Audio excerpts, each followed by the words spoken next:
Hi guys, hope you're all doing well. Welcome to our channel Doc and Doc. This is gonna be our third video and this is about resources you need for your step 1 preparation. First aid and Pathoma. These are the basic textbooks you should have for your step 1 preparation. പക്ഷെ ഇതിലെ topics കുറച്ച് concise ആയിട്ട് കൊടുത്തേക്കുന്ന പോലെ നമുക്ക് തോന്നും. അങ്ങനത്തെ ടൈമിൽ if you are not so confident about your basics, you can rely upon Bots and Beyond's videos. Bots and Beyond's are videos ഓരോ ടോപ്പിക്കിനെ പറ്റി കുറച്ച് ഡീറ്റെയിൽ ആയിട്ട് കൊടുത്തിട്ടുണ്ട്.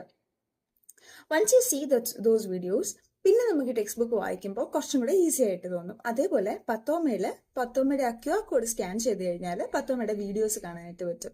വീഡിയോസ് കണ്ട് ടെക്സ്റ്റ് ബുക്സ് വായിക്കണം എന്നുള്ളവർക്ക് അതൊരു ഈസി വേ ആയിട്ടായിരിക്കും ഫീൽ ചെയ്യാം.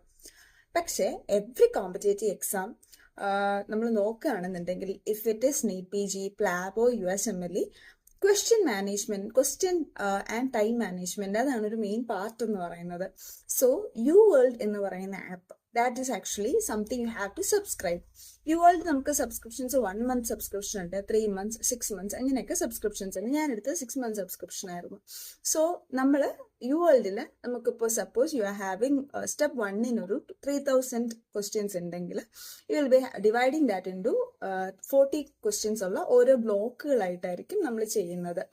ഓരോ ബ്ലോക്കും 1 hour ടൈമിലാണ് നമ്മൾ ചെയ്തു തീർക്കേണ്ടത്. ഈ 40 questions you can do it in timed mode or tutor mode. Timed മോഡിൽ ചെയ്താൽ തിങ് ഈസ് നമ്മളൊരു എക്സാമിന് വേണ്ടി നമ്മളൊരു സ്റ്റിമുലേറ്റ് ചെയ്യുന്ന പോലെ എക്സാം ടൈം പോലെയാണ് നമ്മളിത് ടൈംഡ് ആയിട്ട് ചെയ്ത് തീർക്കുന്നത്. ട്യൂട്ടർ മോഡ് എന്ന് പറഞ്ഞാൽ ഓരോ ക്വസ്റ്റ്യൻ കഴിയുമ്പോൾ അതിൻ്റെ ആൻസേഴ്സും അതിൻ്റെ ഓരോ എക്സ്പ്ലനേഷൻസും നമുക്ക് കാണാനായിട്ട് പറ്റും. For beginners I would recommend tutor mode.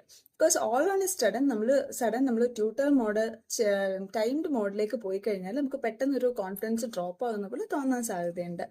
അതേപോലെ മിക്സഡ് ആയിട്ടുള്ള ക്വസ്റ്റ്യൻസ് ഉണ്ട്, ഇല്ലെങ്കിൽ ടോപ്പിക് വൈസ് ആയിട്ട് ക്വസ്റ്റ്യൻസ് ചെയ്യാം. For beginners it would be better topic wise ആയിട്ട് ചെയ്യുന്നത്. For example, if you are going through your cardiology section, you can see Bots and Beyond's videos, then you can go through your first aid and you can go through your pathoma associated, like pathology associated with cardiology topics from your pathoma. Then you can go through questions. ഈ 40 questions എന്ന് പറയുന്നത് ചെറിയൊരു amount ആയിട്ട് തോന്നും, പക്ഷേ it's not that easy to complete all those 40 questions all on a sudden. So for beginners ഈ 40 questions തന്നെ ഒരു ടാസ്ക് ആയിട്ടായിരിക്കും തോന്നുക. പയ്യെ നിങ്ങളുടെ number of questions you are doing a day increase ചെയ്ത് കൊണ്ടുവരാം. ഒരു ലിമിറ്റ് കഴിയുമ്പോൾ, ലൈക്ക് ഒരു once you are completed your topics ഒരു റൗണ്ട് തീർന്നു കഴിയുമ്പോൾ നിങ്ങൾക്ക് ക്വസ്റ്റ്യൻസ് ചെയ്യാനുള്ള സ്പീഡ് കുറച്ച് കൂടി വരും. അപ്പോൾ ആ ഒരു ടൈം ആകുമ്പോൾ 80 ക്വസ്റ്റ്യൻസ് ഒക്കെ, അല്ലെങ്കിൽ ഒരു 3 blocks or 4, ചില ടൈമിൽ you can complete up to 4 blocks in 1 day and all. അത് depends upon the speed and the confidence you have in the subject. അതുപോലെ ഇരിക്കും. ഇനി അതേപോലെ microbiology, as you know it's a very volatile subject. നമ്മൾ പഠിക്കുന്ന സ്പീഡിൽ തന്നെ മറന്നു പോകുന്നൊരു സാധനമാണ് microbiology. For those you find microbiology is not that easy to complete, sketchy എന്ന് പറയുന്ന ഒരു ആപ്പ് ഉണ്ട്. സ്കെച്ചി, പിക്ചറൈസ്, പിഗ്മോണിക്സ് ഇതൊക്കെ അവൈലബിൾ ആയിട്ടുള്ള ആപ്സ് ആണ്. സോ ഇതിൽ നോക്കിക്കഴിഞ്ഞാൽ ഓരോ ഓർഗാനിസംസിനെ പറ്റിയും വളരെ രസമായിട്ട് ഒരു 4 minute അല്ലെ 5 minutes വീഡിയോസ് ആയിട്ട് അവർ കൊടുത്തിട്ടുണ്ട്. നമ്മുടെ കാർട്ടൂൺസ് ഒക്കെ പോലെ. കുട്ടികൾ കാർട്ടൂൺസ് ഒക്കെ കാണുന്ന ലൈഫ് ലോങ് ഓർത്തിരിക്കാറില്ലേ, അതേപോലെ ഈ സ്കെച്ചിൽ കാണുന്ന സാധനങ്ങൾ നമ്മൾ കുറെ നാളത്തേക്ക് ഓർത്തിരിക്കും. അത് ആ വീഡിയോസ് കണ്ടതിന് ശേഷം once you go through your First Aid, okay ഇതൊക്കെ നമുക്ക് പെട്ടെന്ന് ഗ്രാസ്പ് ചെയ്യാനായിട്ട് പറ്റും. അത് അത്ര ഈസിലി മറന്നു പോകത്തില്ല. മൈക്രോബയോളജി പഠിക്കാനായിട്ട് എനിക്ക് വളരെ എഫക്റ്റീവ് ആയിട്ട് തോന്നിയ ഒരു വേ ആയിരുന്നു സ്കെച്ച്. അതേപോലെ once you go through YouTube you will get many resources like Dirty Medicine, അതേപോലെ Randy Neil videos. Biostatistics and ethics എന്ന് പറയുന്നത് കുറച്ച് രസമുള്ളൊരു ടോപ്പിക്കാണ്. ലൈക്ക് ഒരു ഓൾ ഓൺ എ സഡൻ നമുക്ക് പെട്ടെന്നത് വായിച്ച് പഠിച്ചാൽ മനസ്സിലാവുന്ന ഒരു സാധനമല്ല. നമ്മുടെ ക്വസ്റ്റ്യൻസ് വർക്ക്ഔട്ട് ചെയ്ത് തന്നെയാണ് ബയോസ്റ്റാറ്റ്സ് പഠിക്കേണ്ടത്. സോ അതിന്റെ റാൻഡിനിയൽ വീഡിയോസ് ഭയങ്കര ഹെൽപ്ഫുൾ ആണ്. അതേപോലെ ഡേർട്ടി മെഡിസിനിൽ കുറച്ച് കുഞ്ഞു ന്യൂമോണിക്സ് ആയിട്ടാണ് കൊടുത്തേക്കുന്നത്. അപ്പൊ നമ്മൾ അത്ര പെട്ടെന്ന് മറന്നു പോവില്ല. ബിക്കോസ് നമുക്ക് ഭയങ്കര മെമ്മറി വാസ്റ്റ് ആയിട്ടുള്ള ടോപ്പിക്സ് ആണ് USMLE സ്റ്റെപ്പ് 1 വരുന്നതൊക്കെ തന്നെ. അപ്പോൾ നമ്മൾ ഈ ചെറിയ ടേംസ് അല്ലെങ്കിൽ പുതുതായിട്ട് നമുക്ക് കിട്ടുന്ന വാല്യൂസ് ഇതൊക്കെ മറന്നു പോകാതിരിക്കാൻ വേണ്ടി you can make your own mnemonics also. ഈ ന്യൂമോണിക്സ് മറന്നു പോകാതിരിക്കാൻ വേണ്ടി എവിടെയെങ്കിലും എഴുതി വെക്കുക, അല്ലെങ്കിൽ ചെറിയ ക്ലൂ കാർഡ്സ് ഉണ്ടാക്കി വെക്കുന്നതായിരിക്കും നല്ലത്. And I would like to recommend എനിക്ക് ഭയങ്കര എഫിഷ്യൻ്റ് ആയിട്ട് തോന്നുന്ന ഒരു മെത്തേഡാണ് Anki cards. either you can download Anki cards from Google or you can make your own Anki cards. നമ്മൾ ഈ യു വേൾഡിന്റെ ക്വസ്റ്റ്യൻസ് ചെയ്യുന്ന സമയത്ത് നമുക്ക് ഭയങ്കര ഈ ടോപ്പിക്ക് ഭയങ്കര രസമുണ്ട്, അല്ലെങ്കിൽ ഈ ടോപ്പിക് എനിക്ക് ഒട്ടും അറിയില്ലായിരുന്നല്ലോ അങ്ങനെ തോന്നുന്ന ടോപ്പിക്സിനെ കുഞ്ഞു കുഞ്ഞു ക്ലൂ കാർഡ്സിനെ ഫ്ലാഷ് കാർഡ്സ് ആയിട്ട് നിങ്ങൾക്ക് തന്നെ സേവ് ചെയ്യാൻ പറ്റും. പിന്നെ നിങ്ങളുടെ ഡെഡിക്കേറ്റഡ് ടൈം പീരീഡിലേക്ക് ഒരു പ്രിപ്പറേഷൻ ഫേസിൽ വരുമ്പോൾ ഈ ഒരു ക്ലൂ കാർഡ്സ് നോക്കുന്നത് കുറച്ചും കൂടെ യൂസ്ഫുൾ ആയിരിക്കും. ഞാൻ ചെയ്തതിലൊരു മിസ്റ്റേക്ക് ആയിട്ട് തോന്നിയത് I use to write everything as notes. പക്ഷെ അത് ഭയങ്കര ടൈം കൺസ്യൂമിങ് ആയിരുന്നു. ഈ ലാസ്റ്റ് എക്സാമിനോട് അടുക്കുന്ന ഒരു ടൈമിൽ, അതായത് പ്രീ ഡെഡിക്കേറ്റഡ് ഫേസിൽ ഇരുന്ന് എഴുതിയ നോട്ട്സ് ഒന്നും ഡെഡിക്കേറ്റഡ് ഫേസിൽ വായിക്കാൻ പറ്റുമെന്ന് ഉറപ്പില്ലല്ലോ. ബിക്കോസ് ആ ടൈമിൽ നമുക്ക് NBMEs ഒക്കെ ചെയ്യാനായിട്ടുണ്ടാവും. ഓക്കെ, അതേപോലെ ഈ ഒരു പ്രിപ്പറേഷൻ ഫേസിനെ നമ്മൾ പ്രീ ഡെഡിക്കേറ്റഡും ഡെഡിക്കേറ്റഡ് ആക്കിയിട്ടും പറയുന്നുണ്ട്. അപ്പം നമ്മൾ ഇത്രയും നേരം പറഞ്ഞതൊക്കെ പ്രീ ഡെഡിക്കേറ്റഡ് ഫേസ്, അതായത് എക്സാമിന് പ്രിപ്പയർ ചെയ്യുന്ന ആ ഒരു, ഇപ്പോൾ suppose your exam is it June, നമ്മൾ ജനുവരി തൊട്ട് ഒരു മാർച്ച് ഏപ്രിൽ വരെയുള്ള time is your pre dedicated phase. അപ്പോൾ ആ ഒരു ടൈമിലാണ് നമ്മൾ നമ്മുടെ ബേസിക്സ് സ്ട്രോങ് ആക്കുകയും യുവേൾഡ് ഒരു ടൈം ചെയ്ത് തീർക്കുകയൊക്കെ ചെയ്യേണ്ടത്. Once you complete your UWorld once you will get like ഇത്ര ഇൻകറക്ട്സ് ആണ് നിങ്ങൾക്ക് മിച്ചമുള്ളതെന്ന്. ഇൻകറക്ട്സ് ഒന്നുകൂടെ ചെയ്യുന്നത് കുറച്ചും കൂടെ നിങ്ങളുടെ ബേസിക്സിനെ സ്ട്രോങ് ആക്കാനായിട്ട് ഹെൽപ്പ് ചെയ്യും. ഇനി നിങ്ങളുടെ ഡെഡിക്കേറ്റഡ് ഫേസ് എന്ന് പറയുന്നത് എക്സാമിന് മുന്നേ അല്ല, ലാസ്റ്റ് 1 month ആണ്. അപ്പോൾ ആ ഒരു ടൈമിൽ എന്ത് ചെയ്യുന്നതായിരിക്കും ബെറ്റർ എന്ന് വെച്ചാൽ NBMEs എന്ന് പറഞ്ഞ എക്സാംസ്, അതായത് ഓൺലൈനായിട്ട് NBME അവരുടെ സൈറ്റിൽ നടത്തുന്ന എക്സാംസ് സൈറ്റ്സിൽ അവൈലബിൾ ആണ്. സോ ആ എക്സാംസ് നമ്മൾ $60 പെർ ഒരു എക്സാം നമ്മൾ എടുക്കാനായിട്ട് $60 ആണ്. അത്രയും കൊടുത്ത് ഒരു എക്സാം നമ്മൾ വാങ്ങുകയാണെന്നുണ്ടെങ്കിൽ you can take it in a timed mode and you can know like നമ്മൾ എത്ര പഠിച്ച് എത്ര എത്തിയിട്ടുണ്ട് എന്ന് അറിയാൻ പറ്റും.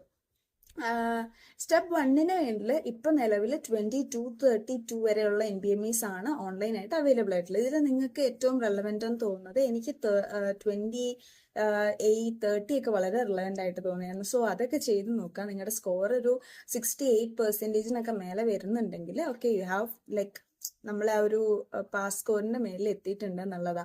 ഇപ്പോൾ പാസ് ഓർ ഫെയിൽ ആണല്ലോ, സോ നമുക്ക് നമ്മുടെ സ്കോർ അറിയാനായിട്ട് പറ്റത്തില്ല.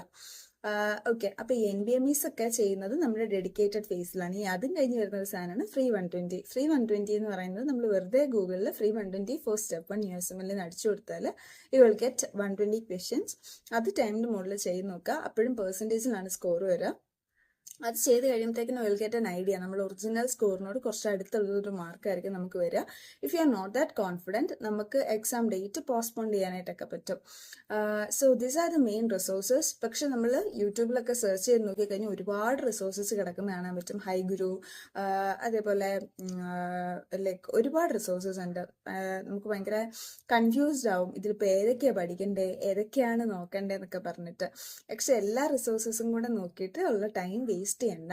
Just focus on your First Aid, UWorld, Pathoma. ഇത് 3 ഏറ്റവും important. Amboss is also good. ആംബോസിന്റെ ലൈബ്രറി ഉണ്ട്, ആംബോസ് ലൈബ്രറി എന്ന് പറഞ്ഞിട്ട്. അതെനിക്ക് സ്റ്റെപ്പ് 1 ഭയങ്കര യൂസ്ഫുൾ എന്ന് തോന്നിയില്ല. സ്റ്റെപ്പ് 2 അത് കുറച്ചുകൂടെ യൂസ്ഫുൾ ആയിട്ട് വരാം. ആംബോസും ഇതേപോലെ തന്നെ ക്വസ്റ്റ്യൻ ബാങ്ക്സ് തന്നെയാണ്. പക്ഷേ ഒറിജിനൽ എക്സാം കുറച്ചും കൂടെ യുവേൾഡ് മോഡൽ ക്വസ്റ്റ്യൻസ് ആണ് നമുക്ക് കാണാനായിട്ട് പറ്റുക. ആംബോസ് കുറച്ചും കൂടെ ഒരു ഡിഫിക്കൽട്ടി ലെവൽ ഒരു ഇച്ചിരി കൂടെ കൂടുതലാണ്. ബട്ട് സ്റ്റിൽ എനിക്ക് യുവേൾഡ് ആണ് ഒറിജിനൽ എക്സാമുമായിട്ട് കുറച്ചും കൂടെ ഒരേപോലെ തോന്നിയത്. പിന്നെ ഈ NBMEs ഒക്കെ ചെയ്ത് നോക്കുന്നത് അതിൻ്റെ ഒരു ലാസ്റ്റ് സ്റ്റേജ് പോലെയാണ്. അതേപോലെ യു ക്യാൻ റൈറ്റ് ലൈക്ക് ചെറിയ ക്ലൂ കാർഡ്സ് പോലെ നമ്മൾ ഈ ഫസ്റ്റ് എയ്ഡിൻ്റെ അവിടെയൊക്കെ എഴുതി വെച്ചിട്ട് ലാസ്റ്റ് ടൈമിൽ അത് മറിക്കുമ്പോൾ നമുക്ക് പെട്ടെന്ന് സ്ട്രൈക്ക് ചെയ്ത് കാണുമ്പോൾ ഭയങ്കര സന്തോഷം തോന്നില്ല. നമുക്ക് പെട്ടെന്ന് നമ്മുടെ മെമ്മറി റിമൈൻഡ് ചെയ്തിട്ട് ഹെൽപ്പ് ചെയ്യും. യുവേൾഡിൻ്റെ ലാസ്റ്റ് റിവ്യൂ സെക്ഷൻ പോലെ ഒരു 10 pages ഉണ്ട്. അതും ജസ്റ്റ് ഒന്ന് വായിച്ച് നോക്കുക. അതിൽ നിന്ന് ലൈക്ക് അതൊരു മെമ്മറി ബൂസ്റ്റർ പോലെയാണ്. നമുക്ക് പെട്ടെന്ന് നമ്മുടെ മെമ്മറീനെ ഒന്ന് ബൂസ്റ്റപ്പ് ചെയ്യാനായിട്ട് ഹെൽപ്പ് ചെയ്യും. അതേപോലെ യുവേൾഡിന്റെ കൂടെ തന്നെ യുവേൾഡ് സെൽഫ് അസസ്മെന്റ് 1, 2 എന്ന് പറഞ്ഞിട്ട് 2 പേപ്പേഴ്സ് ഉണ്ട്. ഇപ്പോൾ യുവേൾഡ് സെൽഫ് അസസ്മെന്റ് 3 കൂടെ അവർ ഇറക്കിയിട്ടുണ്ട്. അപ്പോൾ അത് ചെയ്യുമ്പോൾ U will get N average score. നമ്മളിപ്പോൾ എവിടെയാണ് നിൽക്കുന്നത് എന്നുള്ളൊരു ഏകദേശം ഐഡിയ കിട്ടും. അതും ഈ NBMEs പോലെ തന്നെ യൂസ്ഫുൾ ആയിട്ടുള്ള സാധനമാണ്. ചില സമയത്ത് if you are that lucky enough, Lecturio അല്ലെങ്കിൽ ആംബോസ് അവർ സെൽഫ് അസസ്മെന്റ് ഫ്രീ ആയിട്ട് ചില സമയത്ത് കൊടുക്കാറുണ്ട്. അപ്പോൾ അത് ആംബോസിൻ്റെത് യൂഷ്വലി February 20 to 28 ആ ഒരു ടൈമിനുള്ളിലാണ് അവരുടെ ഫ്രീ സെൽഫ് അസസ്മെന്റ് വരിക. If you are lucky enough നമുക്കതൊന്ന് എടുക്കാനായിട്ട് പറ്റും. അപ്പോൾ നമുക്ക് ഫ്രീ ആയിട്ടൊരു സെൽഫ് അസസ്മെന്റ് കിട്ടുകയും കൂടെ ചെയ്യും. അപ്പോൾ അതെടുക്കാം. and you will get to know your score. അതൊരു ഹെൽപ്ഫുൾ ടൂൾ ആയിട്ടാണ് എനിക്ക് തോന്നിയത്. So these are about the resources. ഒരുപാട് റിസോഴ്സസ് തപ്പിപ്പോയി നിങ്ങളുടെ സമയം കളയണ്ട. Just focus on first aid, UWorld and Pathoma. And hope you find this video helpful. എന്തെങ്കിലും doubts ഉണ്ടെങ്കിൽ you can DM me at my Instagram page. And thank you.